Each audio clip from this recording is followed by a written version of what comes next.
de Anatomía y Fisiología de la Escuela Preparatoria de la UNAM, profesora asesora de la Licenciatura en Educación Especial en la Universidad de las Américas, profesora de graduados, invitada en el curso de especialización en otorrino de la UNAM, profesora de graduados, invitada en el curso de especialización en pediatría de la UNAM, fundadora. Muchas gracias, doctora Candy. Muchas gracias a la mesa directiva, particularmente a la doctora Verónica Gutiérrez, por este homenaje. A veces a uno cuando ya llega a estas edades, creen que ya no tiene muchas cosas que decir. Espero que lo que hoy les diga les guste. Inmediatamente cuando me invitaron dije desarrollo del lenguaje y aprendizaje, porque según yo es muy fuerte. Pero luego ya pensé, caray, solo hablar de eso, mejor voy a dar una aplicación a esto. Entonces sí, voy a mencionar el desarrollo del lenguaje y del aprendizaje, pero lo voy a poner en ejemplo de la patología de los niños de labio y paladar hendido, que son mis favoritos. Así que, y de los que he aprendido mucho. Así que empezaré hablando del desarrollo del lenguaje, pero después hablaré de los niños con labio y paladar hendido. Estoy muy emocionada y eso lo sabe ahorita perfectamente el doctor Romero porque la voz se me atora, doctor. Quiero agradecer a todos los que están aquí, a algunas de las doctores y terapeutas que han pasado por mi servicio y particularmente a mis hermanas que están aquí. A Elsa y a Ana Isabel, que en las buenas y en las malas siempre están conmigo. Gracias, hermanas. Nos describe el desarrollo del lenguaje. En una serie de estudios tiene 4 fases la prueba de Gestell, ustedes la conocen muy bien, pero hay una específica. Hasta la fecha que se les dije, te repito, porque él nos dijo a los 3 meses el bebé iba al balbucea, a los 6 meses el bebé viene un balbuceo organizado silabeo, a los 12 meses emite las primeras palabras y a los 2 años hace su primera estructura lingüística, al decir mami ve, ame pan, y a los 3 años el niño hace frases completas. Pero, dijo, el oído tiene unas funciones muy complejas, y cada vez acabamos de tener un curso, ayer, con el doctor Eduardo Aslani, nos trajo verdaderamente unos estudios sobre la función de la cóclea impresionante. Entonces nuestro oído está captando siempre estas 3 características. Aquí afortunadamente está muy tranquilo, no se oye ningún ruido ambiental alrededor, así que espero que me puedan oír mejor. Y la capacidad de distinguir una gama de sonidos impresionantes, y a eso le llamamos nivel acústico, pero nuestra característica esencialmente humana nos permite hacer simbolismos y crear de un sonido corto, tan cortísimo como son las 17 vocales, consonantes, combinadas con 5 vocales, una sílaba de 300 milisegundos que viaja por toda la vía, por todo el tallo cerebral, por toda la vía auditiva, y esos sonidos tan cortos combinados nos pueden permitir hacer y asociarlo a una imagen, y esto es un símbolo lingüístico, y esta es nuestra característica esencialmente humana, gracias al oído. Cuando empecé a estudiar esto, llevo 40 años en el hospital, imagínense, nos decían que el bebé empezaba a escuchar en el momento que nace. Y esto no es cierto. Ahora sabemos que el feto ya a los 6 meses de gestación la cóclea está íntegra y está escuchando sonidos. Imagínense qué maravilla. O sea que, ¿qué pasó? El bebé cuando nace ya tiene una información muy grande en su cerebro para poder emitir sonidos. Pero necesita una integridad neurológica. 2 factores muy importantes va a tener. La integridad neurológica, que ese es uno de nuestros problemas más serios al momento del nacimiento. Si tiene hipoxia el niño ya le dimos en la torre. Esta integridad neurológica tiene que tener la respiración bien, la succión, el grito o voz, aquí me va a criticar Fernando, pero yo siempre pongo grito y llanto aparte y deglución. Con todos estos elementos, el niño va a poder hablar. La siguiente. Aquí decía que empezaba el aprendizaje, justamente en el contacto de la madre y la estimulación de los 5 sentidos y el movimiento a través de la succión. Sin embargo, ya les estoy mencionando que la cóclea está totalmente desarrollada ya a las 27 semanas de gestación. La siguiente, por favor. Bueno, hemos tenido, ¿cómo saber realmente la cóclea está íntegra? Hay muchos estudios.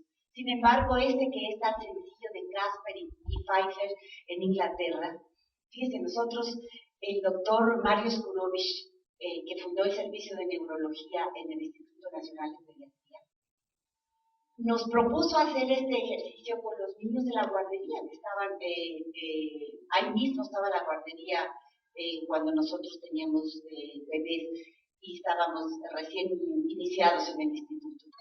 Entonces nos propuso este ejercicio y yo tuve oportunidad con mi segunda hija de llevarla y hacer solo electroencefalograma, imagínense. Y poníamos a mi nena dormida completamente y se estaba haciendo el estudio electroencefalográfico y entonces me decía el doctor, pero estaba también una doctora americana que estaba haciendo un estudio electroencefalográfico con niños desnutridos. Entonces, le decía a la doctora, el doctor Mario Skurovich, va a descanse porque me enseñó muchas cosas, y decía, dígale su nombre a la niña. Mi hija se llama Mayam, y decía, Mayam, en acento americano, Mayam, y que creen, el electroencefalograma daba una pequeña respuesta mayor, pero decía, dígalo usted, y entonces yo decía, Mayam, y la respuesta era impresionante. Así él, sin tener en esa época todavía las respuestas enfocadas, hacíamos pruebas auditivas. Entonces, estos señores en 1995 empezaron a hacer este estudio que acabo de describir, y esto es lo que nos demuestra que la cóclea ya está íntegra entre muchísimos otros estudios. La siguiente, por favor. Y bueno, esta es una doctora, fíjense que hasta ahora que vino el doctor Arlan, supe que era doctora, y decía, los estudios de Kuhl, y me dice, se llama Patricia Kuhlmann. Esta doctora demostró que cuando el bebé ya tiene 6 meses, ya tiene toda la información de una lengua y que llamamos por eso la lengua materna. La siguiente, por favor. Estos son las sinapsis. Esto es de lo que más, siempre nos decía el doctor Skurovich que teníamos que estudiar y tenía razón. La siguiente. Y entonces este otro muchacho, sí es, fíjense nada más los jóvenes cuánto tienen que estudiar ahora.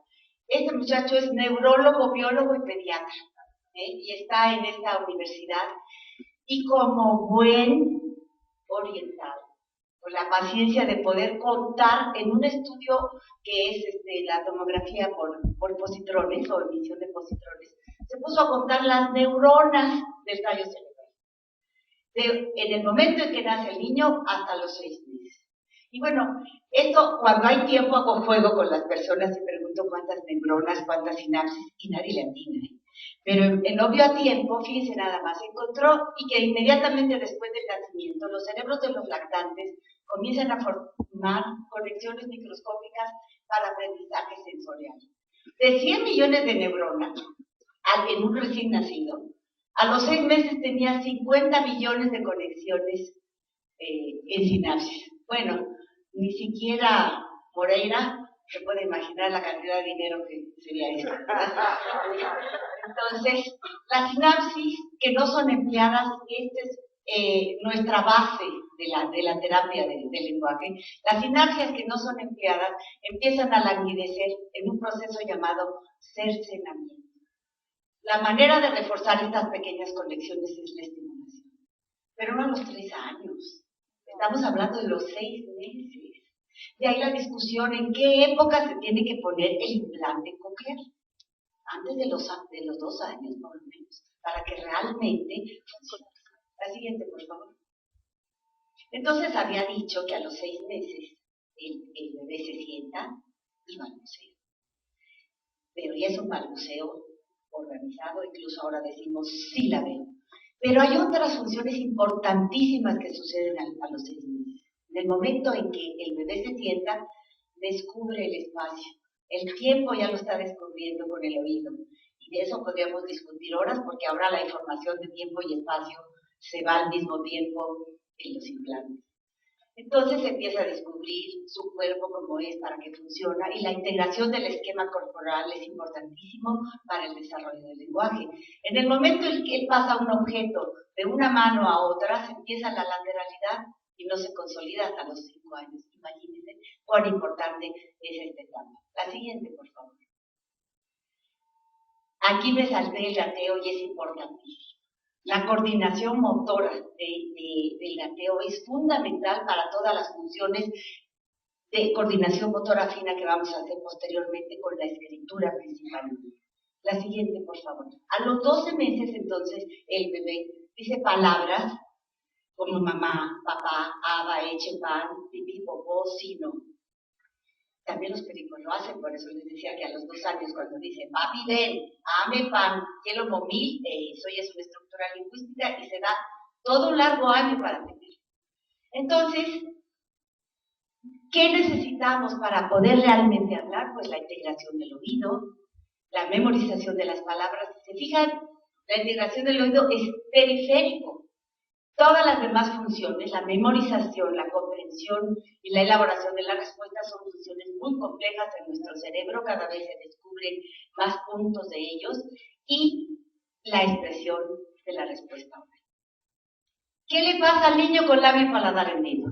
Va a tener una interferencia en la audición, pequeña pero interfiere, porque si solo fuera aislada no tendría mayor problema, pero tiene problemas conductivos fluctuantes que están interfiriendo, y después, pues nada menos que la cavidad bucal toda alterada, pues no va a poder expresarse adecuadamente. La siguiente, por favor. Nosotros tenemos una clasificación, a lo mejor no es la buena, nos inspiramos en Perello también, doctor Romero, y entonces hablamos de las dislalias como trastorno periférico, que es el niño con labio y paladar hendido, y las hipoacusias, aunque el daño también hay central, estamos hablando de un trastorno a nivel periférico por la colocación de donde está el oído. La siguiente, por favor. Entonces, en 1971, la IMAN entonces se inauguró en 1970, 6 de noviembre de 70. En 1971 ingresé a la Institución Mexicana de Asistencia a la Niñez el 16 de febrero, y para finales el doctor Alfonso Serrano fundaba la clínica de labio y paladar hendido e hicimos un folleto. Esta fue la frase que pusimos, y actualmente hay alguna psicóloga.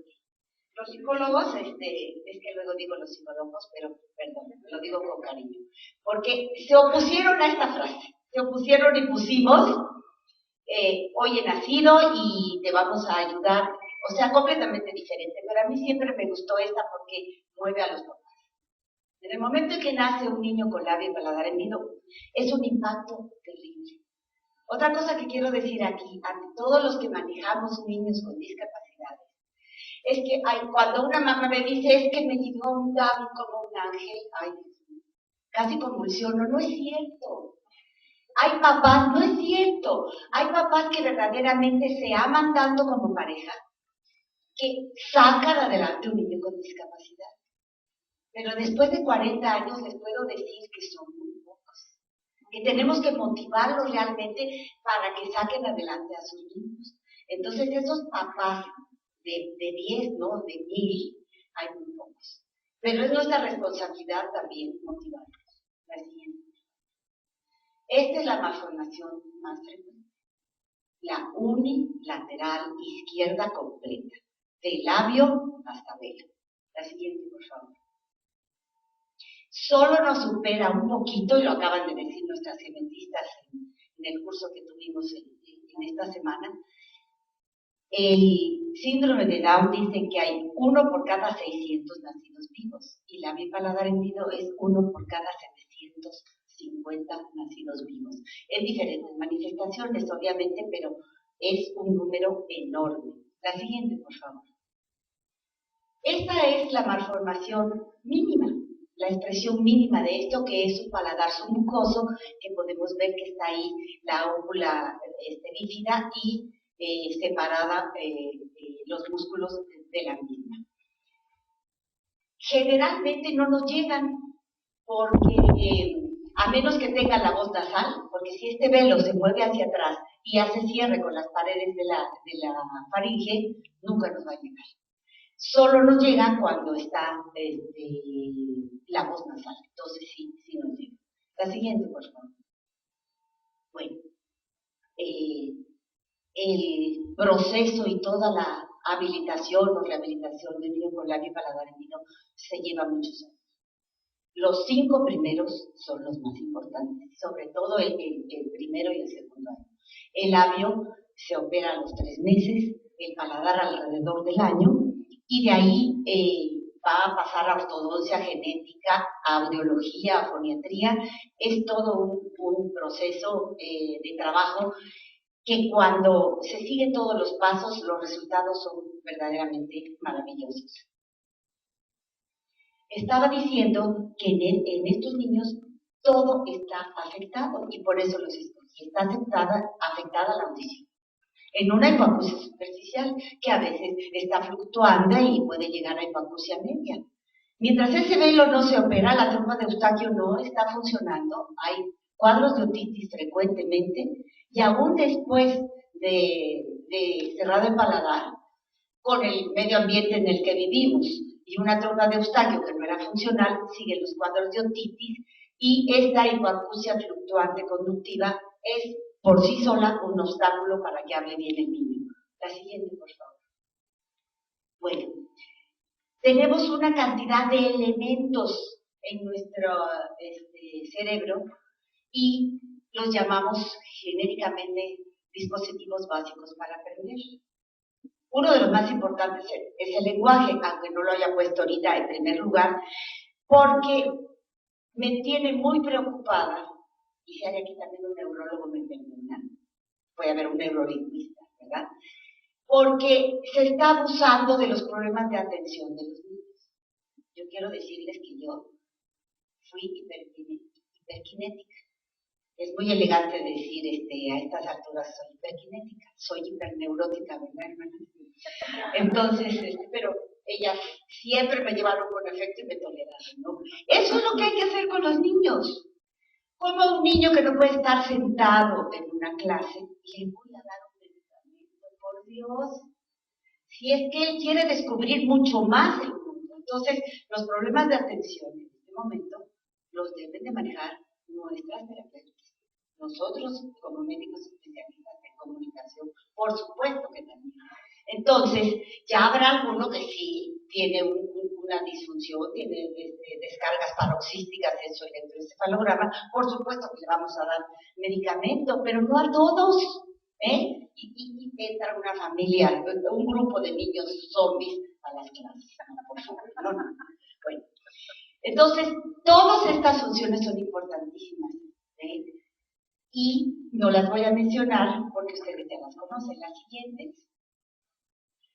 La inteligencia también es un factor que a mí me preocupa mucho, porque cuando yo hice mi primera prueba con la doctora Lucía Olvera de Flores en el IMAL, hice tal mal el robo y los puntos y esas arañitas que te ponen en una prueba, que según esa prueba pues yo tenía daño cerebral.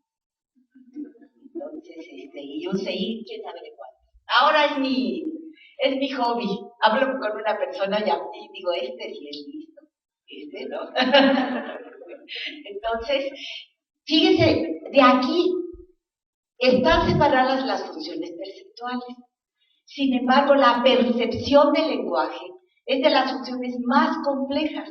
Nos habló ahora precisamente el doctor Aslan de que el niño que no tiene bien desarrollada la percepción del lenguaje es el que no le va a servir el implante. Así de fácil. Pero eso también lo podemos enseñar y estimular a través del método auditivo verbal, ¿verdad, doctora Rosete? Muy bien. El lenguaje tiene que estar intacto. Pero la motivación, por favor, ¿eh? Yo soy fanática del fútbol, soccer. Y bueno, yo alguna vez, doña Paz Berruecos, cuando la selección triunfaba, bueno, todavía triunfa, pero ahora hay muchos intereses en todos los deportes. Los muchachos iban a cantar animal, los futbolistas, y yo digo, ¿cómo no los mandan ahora? Porque ahora solo la motivación es esta. Pero la motivación debe ser a nivel nacional. Y cuando me toca una mamá argentina y llega, perdón, sería algo argentino, porque los niños sí son como Paco Style, qué bonito soy, como me quiero. Sí, las mamás de los niños argentinos les dicen, vos sos lo mejor del mundo. ¿Y qué creen que se cumple? ¿Y nosotros qué les decimos a nuestros niños? Es un inútil, no sirves para nada. Si puedes, mi vida, y si puedes, y si puedes. Así que es un dispositivo básico para aprender, no lo olviden. ¿La que sigue? Bueno, entonces, este código lingüístico maravilloso, ¿verdad, hermana Elsa? Es que ella es maestra de literatura. Está entre la P, los sonidos consonánticos tan pequeñitos, decía, y las 5 vocales. Con 22 sonidos hacemos este código maravilloso que se llama español. Cada uno tiene un punto para articular. La P, la M y la B son bilabiales y cada uno tiene sus características y esto también ustedes lo saben. La siguiente, por favor. Y así seguimos con la L, la R, pero hasta atrás, en esta parte que está moradito claro, el fonema más afectado para el niño con labio y paladar hendido, la siguiente, es la K, porque no puede moverlo y entonces dice ome, eso, en lugar de cuca con mi queso. Y en general van a estar afectados todos los fonemas que no tienen participación laringea, porque la M y la B la dicen bien. Pero los papás llegan y dicen que no me dice papá, me dice mamá. Entonces se enoja mucho papá, pero cuando se le explica que todo el fonema para hacer implica todo el movimiento de los labios y la expulsión del aire sin participación laringea, como que se quedan un poco más tranquilos. La siguiente, por favor. Entonces la S también es un fonema que les cuesta porque hagan de cuenta que se cierra como un uso y el aire escapa de una forma muy especial, tanto por los labios como por el velo, que ahí sí tiene que estar cerrado absolutamente para poder pronunciarse adecuadamente. La siguiente, por favor. Tenemos una clasificación que, bueno, tuvimos el punto de partida para hacerla, la clasificación de Madame Borel. La voz nasal e hiperrinofónica que tiene el niño. La distinguimos de la voz nasal hiporrinofónica de cuando hay una sinusitis crónica, una hipertrofia de cornetes, o sea, también en los textos antiguos hablan de rinolalia cerrada. Y de la rinolalia abierta porque se escapa el aire a través del velo. Entonces, el grado 1 nosotros la combinamos con el desarrollo del lenguaje.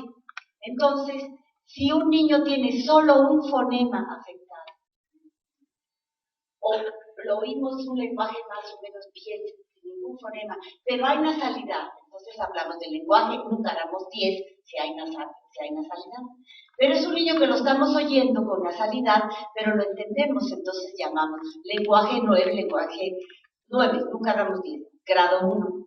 Cuando hay más de un fonema afectado, entonces hablamos de este niño que oímos mucho la nasalidad, y muchos fonemas afectados, más según 1, 2, 3, 4, los que vayan siendo, pues vamos bajando la escala del lenguaje hasta llegar al grado 3. Y todo el mundo entendemos, escucharlo también.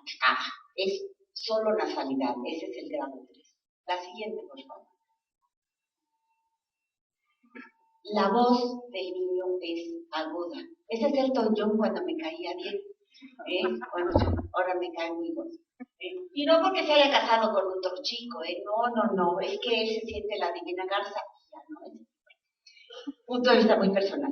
Entonces, la voz del niño es aguda, tiene que sufrir cambios a esta clasificación. Es aguda siempre la de la niña, en esta tesitura, para que no me diga aquí Fernando algo, y la del hombre también. Y tenemos cosas tan increíbles como que hay tenores que quieren ser barítonos, los menos, porque la voz más común en las mujeres es mezzo, soprano, yo soy sin cantar, y barítono es la de los hombres. Entonces, esta voz que está afectada por la nasalidad, tenemos nosotros que darle también una terapia especial. Aquí, quienes hayan estudiado con el doctor Isunza, él habla al hablar de la voz y del lenguaje, al mismo tiempo de articulación compensatoria. Bueno, mi punto de vista muy personal, y lo sostengo con él y hemos tenido unas discusiones padrísimas, es que articulación compensatoria es todo lo que no nos queda claro en nuestro propio lenguaje. Por ejemplo, si yo hablo inglés y mi acento no es el correcto, es una articulación compensatoria, porque no lo pude hacer bien. Y bueno, si me piden repetir una palabra en chino, peor. Eso es lo que le pasa al niño con la lengua de sentido. Está oyendo, él se tiene que auto-oír y romper el círculo vicioso de que rompa la nasalidad nos cuesta, pero sí. Y tenemos niños con unas voces extraordinarias. La siguiente, por favor. En 1978 aparece la fibra óptica y nos da la capacidad maravillosa de poder ver desde arriba los cierres del velo con las paredes de la faringe. Esto es para mí el mayor avance porque me permite ver la insuficiencia velofaringea. La siguiente. Y la de abajo que no me salió bien. Un niño puede hablar y estar con ese espacio y va a tener voz hiporrinofónica porque tiene adenoides el de hasta arriba. El de en medio puede ser ustedes ahorita que me están escuchando y está su velo en reposo, su pared faríngea posterior y hay ese espacio ahí. Pero si están hablando tiene que estar absolutamente y totalmente cerrado, independientemente de la forma en que se cierre. Porque otra hipótesis es la siguiente, que dada a la evolución del ser humano, este velo se va a cerrar en diferentes formas. Cuando es el protagonista de todo el cierre velofaringeo, hablamos de patrón coronal, ustedes lo saben. Pero ¿por qué se cierra en patrón coronal? ¿Por qué en circular? ¿Y por qué en sagital? Porque en la evolución del ser humano hablamos muchas lenguas.